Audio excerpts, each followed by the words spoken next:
Eventos finais. Capítulo 15. O selo de Deus e a marca da besta. Só duas classes. Só poderá haver duas classes. Cada participante é assinalado distintamente, ou com o selo do Deus vivo, ou com o sinal da besta ou de sua imagem. No grande conflito entre a fé e a descrença, todo mundo cristão estará envolvido. Todos tomarão partido. Aparentemente, alguns talvez não se engajem de um lado ou outro do conflito. Talvez não pareçam tomar partido contra a verdade, mas não se porão audazmente em campo a favor de Cristo, com receio de perder propriedades ou sofrer opróbrio. Todos esses são incluídos entre os inimigos de Cristo. Ao nos aproximarmos do fim do tempo, a distinção entre os filhos da luz e os filhos das trevas será cada vez mais clara. Eles estarão cada vez mais em desacordo. Essa diferença é expressa nas palavras de Cristo: nascer de novo. Criados novamente em Cristo, mortos para o mundo e vivos para Deus. São estas as paredes de separação que dividem o celestial do terreno e descrevem a diferença entre os que pertencem ao mundo e os que são escolhidos do meio dele, os quais são eleitos e preciosos à vista de Deus. Membros da família são separados. Os que têm sido membros da mesma família são separados. Sobre os justos é colocado um sinal. Eles serão meus, diz o Senhor dos Exércitos, naquele dia que farei serão para mim particular tesouro, poupá-lo-ei, como um homem poupa a seu filho que o serve.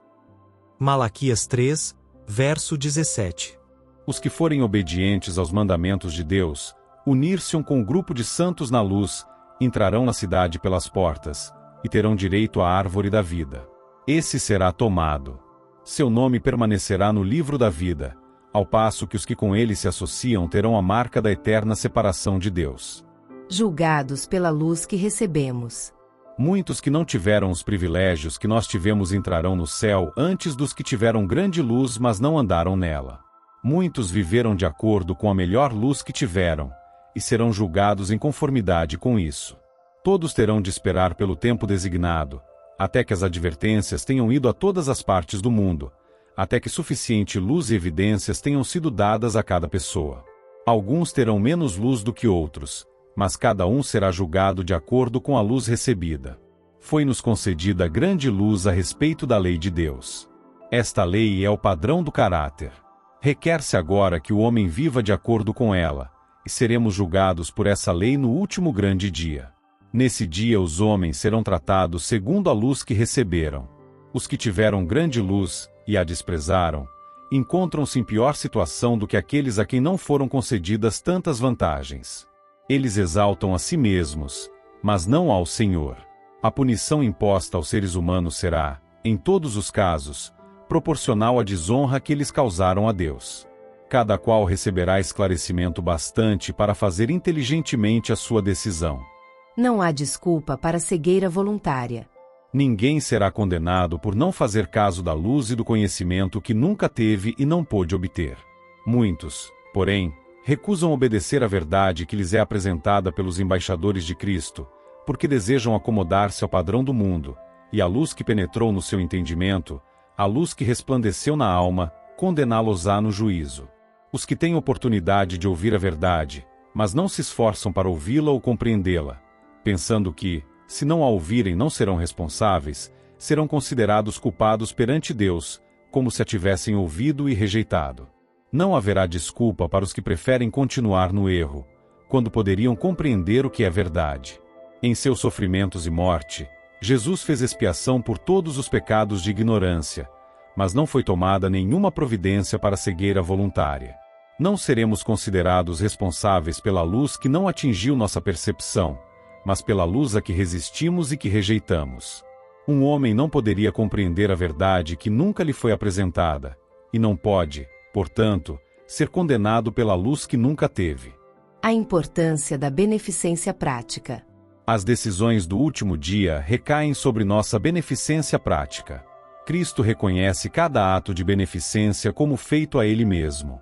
Quando as nações se reunirem diante dele, não haverá senão duas classes, e seu destino eterno será determinado pelo que houverem feito ou negligenciado fazer por ele na pessoa dos pobres e sofredores.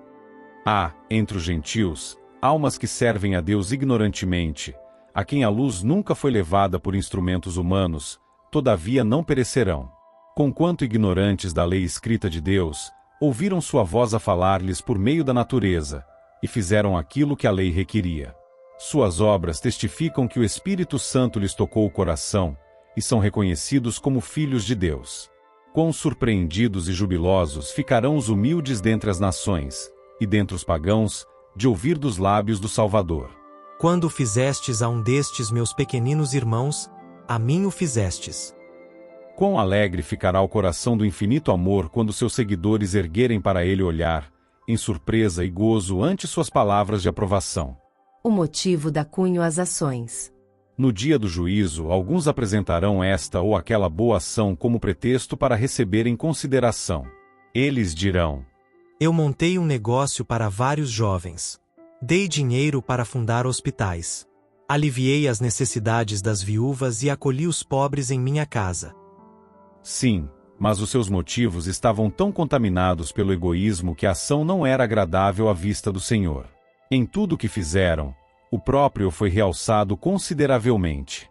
É o motivo que imprime cunho às nossas ações, assinalando-as com ignomínia ou elevado valor moral. O que é o selo de Deus? Logo que o povo de Deus estiver selado na fronte, não é algum selo ou marca que pode ser visto, mas a consolidação na verdade, tanto intelectual como espiritualmente, de modo que não possam ser abalados. Logo que o povo de Deus estiver selado e preparado para a sacudidura, ela ocorrerá. Na realidade, já começou. O selo do Deus vivo é colocado nos que guardam conscienciosamente o sábado do Senhor. Os que querem ter o selo de Deus na testa precisam guardar o sábado do quarto mandamento. A verdadeira observância do sábado é o sinal de lealdade a Deus. De todos os 10 preceitos, só o quarto contém o selo do grande legislador, Criador dos céus e da terra. A observância do memorial do Senhor, o sábado instituído no Éden, o sábado do 7º dia, é a prova de nossa lealdade a Deus. Tão verdadeiramente como foi colocado um sinal sobre as portas das habitações dos hebreus, para proteger o povo contra a ruína geral, será colocado um sinal em cada um dos que pertencem ao povo de Deus. O Senhor declara: Também lhes dei os meus sábados, para servirem de sinal entre mim e eles, para que soubessem que eu sou o Senhor que os santifica. Ezequiel 20, verso 12. Semelhança com Cristo no caráter. O selo do Deus vivo só será colocado nos que se assemelham a Cristo no caráter. Os que hão de receber o selo do Deus vivo, e ser protegidos, no tempo de angústia, devem refletir completamente a imagem de Jesus. O selo de Deus jamais será colocado à testa de um homem ou mulher impuros. Jamais será colocado à testa de um homem ou mulher cobiçosos ou amantes do mundo. Jamais será colocado à testa de homens ou mulheres de língua falsa ou coração enganoso. Todos os que recebem o selo devem ser imaculados diante de Deus, candidatos para o céu. O amor exprime-se na obediência, e o amor perfeito lança fora o temor. Os que amam a Deus têm o seu selo na testa, e praticam as obras de Deus. Os que vencem o mundo, a carne e o diabo, serão os agraciados que receberão o selo do Deus vivo. Com todas as faculdades que nos foram dadas por Deus, estamos procurando alcançar a medida da estatura de homens e mulheres em Cristo. Estamos buscando sua plenitude, chegando cada vez mais alto, procurando atingir a perfeição de seu caráter. Quando os servos de Deus chegarem a esse ponto, eles serão selados em suas frontes. O anjo relator declarará: feito está. Eles estarão completos naquele a quem pertencem pela criação e pela redenção. No tempo do selamento agora. Vi que a presente prova do sábado não poderia vir até que a mediação de Jesus no lugar santo terminasse e ele passasse para dentro do segundo véu. Portanto, os cristãos que dormiram antes que a porta fosse aberta no Santíssimo, quando terminou o clamor da meia-noite no 7º mês, em 1844, e que não haviam guardado o verdadeiro sábado, agora repousam em esperança, pois não tiveram a luz e o teste sobre o sábado que nós agora temos, uma vez que a porta foi aberta. Eu vi que Satanás estava tentando alguns do povo de Deus neste ponto. Sendo que grande número de bons cristãos adormeceram nos triunfos da fé e não guardaram o verdadeiro sábado, eles estavam em dúvida quanto a ser isto um teste para nós agora. Satanás está agora usando cada artifício neste tempo de selamento a fim de desviar a mente do povo de Deus da verdade presente e levá-los a vacilar.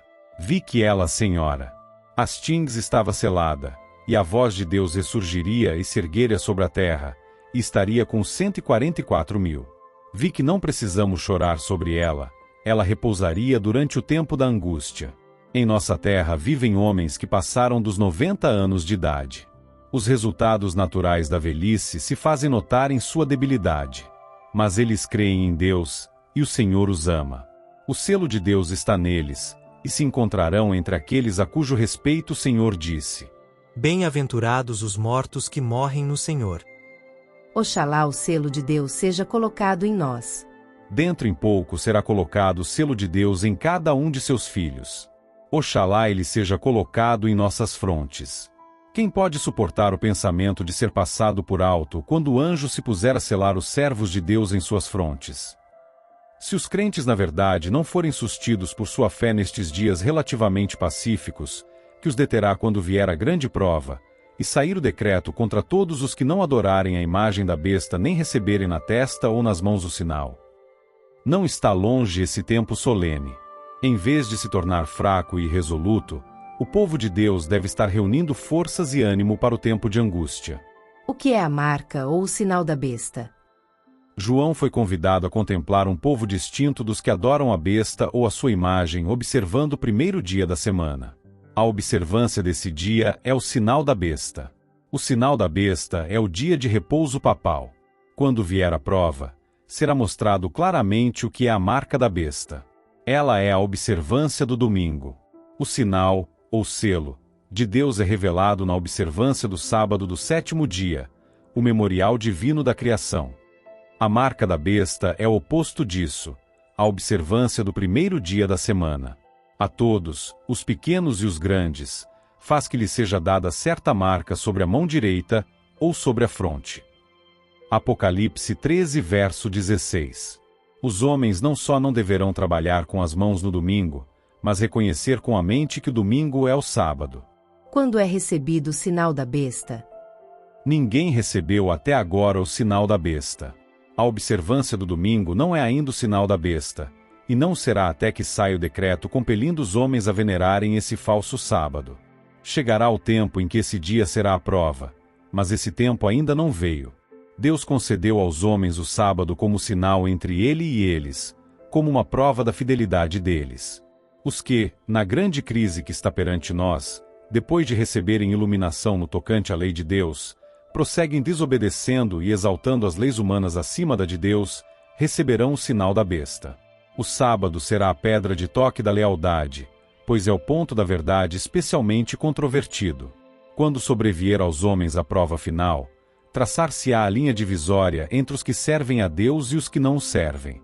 Ao passo que a observância do sábado espúrio em conformidade com a lei do Estado, contrária ao quarto mandamento, será uma declaração de fidelidade ao poder que se acha em oposição a Deus, é a guarda do verdadeiro sábado, em obediência à lei divina, uma prova de lealdade para com o Criador.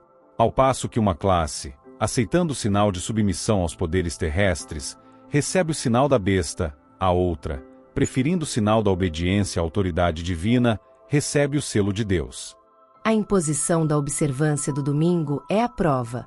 Ninguém é condenado sem que haja recebido iluminação nem se compenetrado da obrigatoriedade do quarto mandamento. Mas quando for expedido o decreto que impõe o sábado espúrio, e o alto clamor do terceiro anjo advertir os homens contra a adoração da besta e de sua imagem, será traçada com clareza a linha divisória entre o falso e o verdadeiro. Então os que ainda persistirem na transgressão receberão o sinal da besta. Quando, porém, a observância do domingo for imposta por lei, e o mundo for esclarecido relativamente à obrigação do verdadeiro sábado, quem então transgredir o mandamento de Deus para obedecer a um preceito que não tem maior autoridade que a de Roma, honrará desta maneira o papado mais do que a Deus. Prestará homenagem a Roma, ao poder que impõe a instituição que Roma ordenou. Adorará a besta e a sua imagem. Ao rejeitarem os homens a instituição que Deus declarou ser o sinal de sua autoridade, e honrarem em seu lugar que Roma escolheu como sinal de sua supremacia, aceitarão, de fato, o sinal de fidelidade para com Roma, o sinal da besta. E somente depois que esta situação esteja assim plenamente exposta perante o povo, e este seja levado a optar entre os mandamentos de Deus e os dos homens, é que, então, aqueles que continuam a transgredir hão de receber o sinal da besta.